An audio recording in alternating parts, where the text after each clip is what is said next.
Hi hello welcome to Kavya's diary Telugu audio stories Aashiqui episode 23 writer Kavya. చిన్ని కోసమే ఇన్నాళ్ళు పెళ్లి చేసుకోలేదు నేను. నిజానికి నేను హాసినిని ఇష్టపడడానికి ముఖ్య కారణం చిన్ని మీద హాసిని చూపించే ప్రేమ. ఇక నిర్ణయం మీదే అని అన్నాడు సంతోష్. హాసిని ఆఫీస్కి రావా ప్లీజ్ అని కాఫీ కప్ హాసిని చేతిలో పెట్టి మళ్ళీ కన్ను కొట్టి వెళ్ళిపోయాడు సంతోష్. సంతోష్ కన్ను కొట్టడం చూసిన హరిణి దొంగ మొహంది, వాళ్ళ సార్ ప్రపోజ్ చేశాడని కూడా చెప్పలేదు చూడు అని అంది హర్షతో. నేను బయట విన్న టాక్ చిరాకు అసహనానికి కేర్ ఆఫ్ సంతోష్ అని, కానీ చూస్తే అలా కనపడట్లేదు అని అన్నాడు హర్ష. ఏదైతేనేం చూడ్డానికి ఇద్దరు జోడీ కూడా బాగుంది, ఇక హాసిని నిర్ణయమే మిగిలింది అంది హరిణి. హరిణి వాళ్ళ అమ్మగారు హాసినితో నీకు ఇష్టమైతే నాకు అభ్యంతరం లేదు తల్లి అని అన్నారు. హాసిని మౌనంగా ఉంది. ఏదో ఒకటి చెప్పవే అంది హరిణి హాసినితోటి. ఇంతలో చింటూతో వచ్చిన చిన్ని హాసినిని చుట్టేసి నాకు మీ పెరడు బాగా నచ్చింది, నేను మా గ్రానీని అడిగి ప్రతి సండే ఇక్కడికి రానా ఫ్రెండ్ అని ముద్దు ముద్దు మాటలు పలికింది. చిన్ని మాటలకు అంతా మురిసిపోయారు. హాసిని చిన్నిని ఎత్తుకొని ముందు గుడికి వెళ్దాం పదా అని చిన్ని కోసం సంతోష్ వదిలేసిన కారులో గుడికి వెళ్ళారు. హాసిని పాపని తీసుకుని గుడిలోకి వెళ్ళేటప్పటికీ సంతోష్ గుడిలో ఉన్నాడు. ల్యాప్టాప్తో కూర్చున్న సంతోష్ని చూసి ఇదేంటి నా ఆఫీస్కి వెళ్ళలేదా అనుకుంది. సంతోష్ హాసినిని చూసి రా నీకోసమే వెయిటింగ్ దా దా అని అన్నాడు. నేనేమన్నా కుక్క పిల్లనా అంది హాసిని. సారీ కానీ ఒకసారి రా, ఆ అరుగు మీద కూర్చుందాం రా, నీతో పని ఉంది అని ఒక చేత్తో ల్యాప్టాప్ పట్టుకుని ఇంకో చేత్తో చిన్నీని ఎత్తుకున్న హాసిని చెయ్యి పట్టుకొని జనం తక్కువగా ఉన్న ఒక అరుగు మీద కూర్చోవడానికి తీసుకెళ్ళాడు. సంతోష్ కూర్చుని రా కూర్చో అన్నాడు. హాసిని కూడా కూర్చుంది. సంతోష్ ల్యాప్టాప్ ఓపెన్ చేసి చిన్నీని తీసుకొని ల్యాప్టాప్ హాసినికి ఇచ్చాడు చూడమన్నట్లుగా. హాసిని ల్యాప్టాప్ తీసుకుని సంతోష్ రెడీ చేసిన పెండింగ్ ప్రాజెక్ట్ డీటెయిల్స్ అన్నీ చూసింది. సార్ ఇన్ని ప్రాజెక్ట్స్, దాదాపు 25 ప్రాజెక్ట్స్ పైనే ఉన్నాయి కదా సార్, అంటే ఇన్ని ప్రాజెక్ట్స్ కేవలం ఆ ముష్టిమొహం యామిని కోసమే వదులుకున్నారా అని అడిగింది. అవును, ప్రాజెక్ట్స్ రాకపోతే ఆఫర్లు తగ్గి ఫేమ్ తగ్గి ఆర్థికంగా దెబ్బతీయచ్చు అనుకున్నా ఇప్పటి వరకు, కానీ తనకు ఎలా బుద్ధి చెప్పాలి అనే విషయం నువ్వు చెప్పాక నువ్వు చెప్పిందే కరెక్ట్ అనిపించి తన ప్రాజెక్ట్స్ అన్నింటినీ ఓకే చేసేసా. ఇప్పుడు ఈ మెయిల్స్ అన్నీ నువ్వే సెండ్ చేయి అన్నాడు సంతోష్. అందుకు గుడికొచ్చారా, నేను ఆఫీస్కి వస్తానుగా ఎలాగో అనంది హాసిని. నా లైఫ్తో గేమ్స్ ఆడుకుని నా కుటుంబాన్ని చిన్నాభిన్నం చేసిన దానికి బుద్ధి చెప్పే మంచి పనిని దేవుడి సన్నిధిలో మొదలు పెట్టాలి అనిపించింది, అందుకే గుడికి వచ్చా. నీ చేత్తో ఒకసారి ఆ మెయిల్స్ అన్నీ పంపు అన్నాడు సంతోష్. సరే అంది హాసిని. హాసిని మెయిల్స్ పంపుతూ మీరు ఇవాళ మా ఇంటికి ఎందుకు వచ్చారు అని అడిగింది సీరియస్గా. దొంగ నీకు తెలీదా అన్నాడు చిలిపిగా బుగ్గ మీద గిల్లి. హాసినికి కోపం వచ్చింది, కానీ పక్కనే చిన్ని కూడా ఉండటంతో ఇంకేం కదపలేదు సంతోష్ని. మెయిల్స్ అన్నీ పంపేశాక ల్యాప్టాప్ సంతోష్కి ఇచ్చి తమరు దయచేస్తే నేను దర్శనం చేసుకుని ఆఫీస్కి వస్తాను అంది హాసిని. ఓకే బాయ్ హాసిని, త్వరగా వచ్చేయి అని చెప్పి వెళ్ళిపోయాడు సంతోష్. హాసిని చిన్నీని తీసుకొని దర్శనానికని అక్కడి నుండి లేచి గర్భగుడి వైపు అడుగులు వేసింది.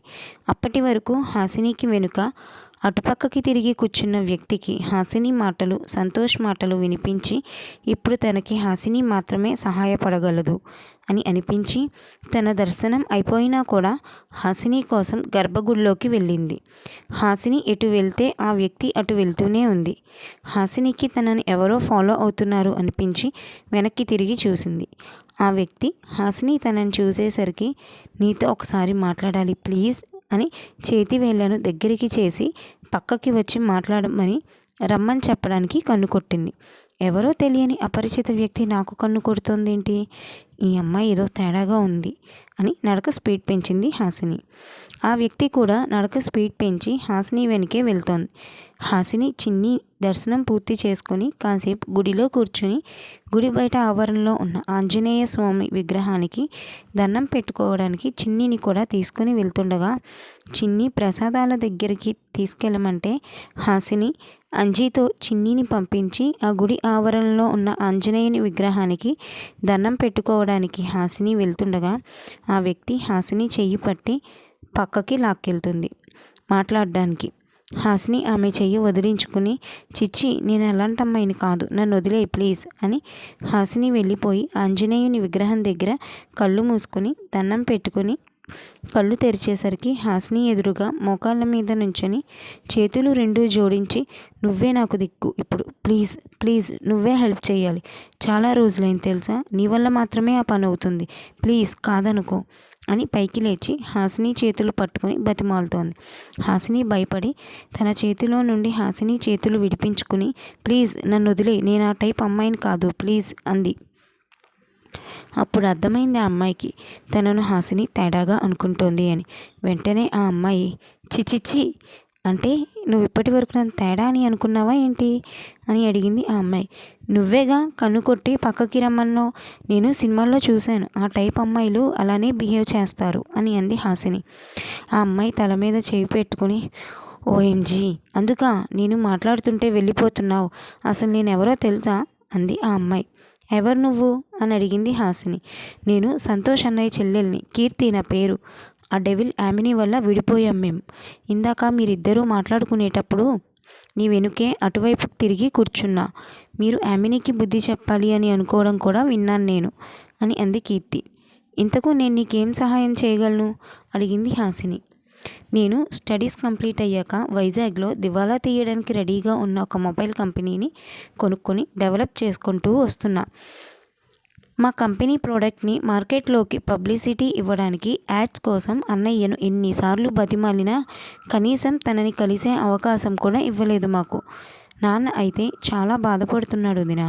ఇందాక నీతో అన్నాడుగా, నీ మాటలు విన్నాక ఆమెనికి బుద్ధి చెప్పాలి అని ఫిక్స్ అయ్యాడు అని. మా కంపెనీ యాడ్ ప్రాజెక్ట్ కూడా టేకప్ చేసేలా ఒప్పించవా వదినా? మా రెండు కుటుంబాలని కలపడానికి నాతో చెయ్యి కలిపి నాకు హెల్ప్ చేయవా ప్లీజ్ అని హాసిని చేతులు పట్టుకొని అడిగింది కీర్తి. ముందు చెప్పు, నువ్వు నన్ను వదినా అని ఎలా ఫిక్స్ అయ్యావు? నేను ఇంకా మీ అన్నయ్య ఒప్పందం అని అనబోయి, అదే మీ అన్నయ్య ప్రపోజల్ని యాక్సెప్ట్ చేయనే లేదా అసలు, ఎవరికీ కూడా తెలియదు, నీకెలా తెలిసింది అని అంది బుగ్గ మీద వేలు పెట్టుకొని ఆలోచిస్తున్నట్టుగా అడిగింది హాసిని. అరే వదిన, ఇది చాలా సింపుల్ అని హాసిని భుజం మీద చిన్నగా కొట్టి, అన్నయ్య యామిని చేసిన నమ్మక ద్రోహం తరువాత మళ్ళీ ఏ అమ్మాయితో మాట్లాడాడు అంటే అది నీతోనే అని ఇంకోసారి భుజం మీద చిన్నగా కొట్టింది. అంతేకాదు, నమ్మకం అనే పదాన్ని తన డిక్షనరీ నుండి డిలీట్ చేసేసిన వాడు మళ్ళీ 5 సంవత్సరాల తర్వాత నమ్మినది నిన్నే అని ఇంకోసారి భుజం మీద చిన్నగా కొడుతూ, నీ పేరులో ఉన్న నవ్వు వాడి మొహంలో చేరి వాడి పేరులో ఉన్న సంతోషాన్ని కూడా వాడి మొహంలో మళ్ళీ 5 సంవత్సరాల తర్వాత చూశాను వదిన అంది భుజం మీద చిన్నగా కొడుతూ.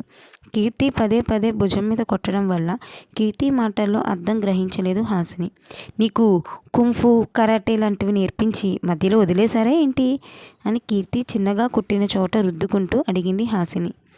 ఇంత సీరియస్ విషయం మాట్లాడుతుంటే నువ్వేంటి వదినా కుంఫు కరాటే అంటావు అని అడుగుతూ తలను పక్కకి తిప్పేసరికి కనుచూపు మేరలో కనిపించిన ఒక వ్యక్తిని చూడగానే కీర్తి ఫోన్ వచ్చినట్లు యాక్ట్ చేసి ఫోన్ వైపు చూస్తూ, అరే సైలెంట్లో ఉండి తెలియలేదు, అర్జెంట్ కాల్, ఇప్పుడే వస్తాను అని కీర్తి చూసిన వ్యక్తి గర్భగుడి వైపు వెళ్ళిపోగానే హాసినితో మాట్లాడడానికి అందుబాటులో ఉండేలా హాసినికి కొంచెం దూరం వెళ్ళింది. కీర్తి వెళ్ళిపోగానే అమ్మయ్య, తుఫాన్ వచ్చి వెలిసినట్టుంది అని మనసులో అనుకుంటూ గుండెల మీద చెయ్యి పెట్టుకుని గర్భగుడి వైపు వెళ్తున్న వ్యక్తిని చూసి హాసిని అన్నయ్య అన్నయ్య అంటూ అరిచింది. ఇదేంటి, నేను కిషోర్ని చూసి దూరం వచ్చేస్తే వదినింటి అన్నయ్య అన్నయ్య అంటూ వెళ్తోంది అని అనుకుంది కీర్తి. హాసిని పిలుపు విన్న కిషోర్ హాసిని దగ్గరికి వచ్చి, ఓ తమరికి ఒక అన్నయ్య ఉన్నాడని గుర్తుందన్నమాట అని అన్నాడు కిషోర్. అదేంటన్నయ్య అలా అనేసావు? పెద్దమ్మ అంటే భయపడి ఇంటికి రావట్లేదు, కానీ మీరంటే అభిమానం లేక కాదు అని అంది హాసిని. అబ్బో, నీది అభిమానం కాదు ఆత్మాభిమానం, మీకు మాత్రమే ఉన్న ఆత్మాభిమానం అన్నాడు కిషోర్. అన్నయ్య అది అని హాసిని అంటుంటే, ఏంటది? బాబాయ్ పిన్ని చనిపోయాక నాన్న నిన్ను ఇంటికి తీసుకొచ్చినందుకు మా అమ్మ తిట్టి పంపేసింది. నిజమే, ఒప్పుకుంటాను. కానీ మన ఇద్దరి ఇంటి పేరుతో పాటు రక్తం కూడా ఒకటే కదా చెల్లి. అయినా ఎందుకురా తల్లి, నీకు ఫీజు కడతా అన్నా కూడా ఆర్థికంగా కానీ ఇంకే విధంగా కానీ మమ్మల్ని సహాయపడనివ్వలేదు. ఇప్పుడు అత్తకి అంత పెద్ద ఆపరేషన్ అయినా కూడా ఈ అన్నయ్య గుర్తు రాలేదు కదా నీకు అని అడిగాడు కిషోర్. ఇప్పుడు అవన్నీ ఎందుకన్నయ్య? మా అత్తకి ఎవరి నుండి ఏది ఆశించడం నచ్చదు. ఉన్నదానిలోనే తృప్తిగా బతకడం అలవాటు. అదే మాకు నేర్పింది అని అంది హాసిని. అందుకే కదా మీ అత్త చావు బతుకుల్లో ఉన్నప్పుడు కూడా నీకు మేము గుర్తు రాలేదు అని అడిగాడు కోపంగా కిషోర్. అన్నయ్య, అసలు అత్తకి ఆపరేషన్ అయిందని నీకెలా తెలుసు అని అడిగింది హాసిని. మీ అత్త ఆపరేషన్ కోసం హర్ష తన ఫ్రెండ్ దగ్గర అమౌంట్ ట్రై చేసినప్పుడు నాకు హర్షకి ఉన్న కామన్ ఫ్రెండ్ ద్వారా తెలిసిందిలే అన్నాడు కిషోర్. సారీ అన్నయ్య, సడన్గా హార్ట్కి స్టంట్ అనేసరికి కాళ్ళు చేతులు ఆడక ఏమీ ఆలోచనలు రాలేదు అని అంది నవ్వుతూ చెవులు పట్టుకొని. సారీ సారీ ప్లీజ్, మా మంచి అన్నయ్య కదా అని హాసిని కిషోర్ గడ్డం పట్టుకొని బతిమాలింది. నీ నవ్వుతోనే పడేస్తావే అందరినీ. కానీ హాసిని, ఎప్పుడు ఏ సమస్య వచ్చినా ఈ అన్నయ్య ఉన్నాడు అని మర్చిపోకురా తల్లి అని అంటూనే హాసిని తల నిమిరి కాసేపు మాట్లాడాక చిన్నీని తీసుకుని వెళ్ళిపోయింది హాసిని. ఇదేంటి, నా గ్రీకు వీరుడు కిషోర్ చెల్లెలా వదిన? అయితే మా 2 కుటుంబాలతో పాటుగా నా గ్రీకు వీరుడిని కూడా నాతో కలపమని వదిన్నే అడగాలి అని అనుకుంటూ కిషోర్ వెళ్ళే వరకు చూసి తను వెళ్ళిపోయింది. సంతోష్ కంపెనీ నుండి యామినీ ప్రాజెక్ట్స్కి మెయిల్స్ వెళ్ళడంతో అన్ని ప్రోడక్ట్స్ కంపెనీ వాళ్ళు యామినీకి ఇన్ఫర్మేషన్ మెయిల్ పంపారు. రేపటి నుండి షూట్ అని ఒక పర్ఫ్యూమ్ కంపెనీ వాళ్ళు మెయిల్ పంపారు. 5 సంవత్సరాల తర్వాత సంతోష్ కంపెనీ నుండి ప్రాజెక్ట్ ఓకే అని సిగ్నల్ రావడం యామినీ మిత్రాలను ఆశ్చర్యానికి గురి చేసింది. ఇన్ని ఇయర్స్ తర్వాత ఎందుకు నీ ప్రాజెక్ట్స్ అన్నిటికీ ఒకేసారి ఓకే చెప్పాడంటావు అని అన్నాడు మిత్ర యామినీతో. ఇది ఫ్రెండ్స్ ఇవాల్టి అప్డేట్. మీకు కనుక ఈ స్టోరీ నచ్చినట్లయితే please like, share, comment and subscribe my channel.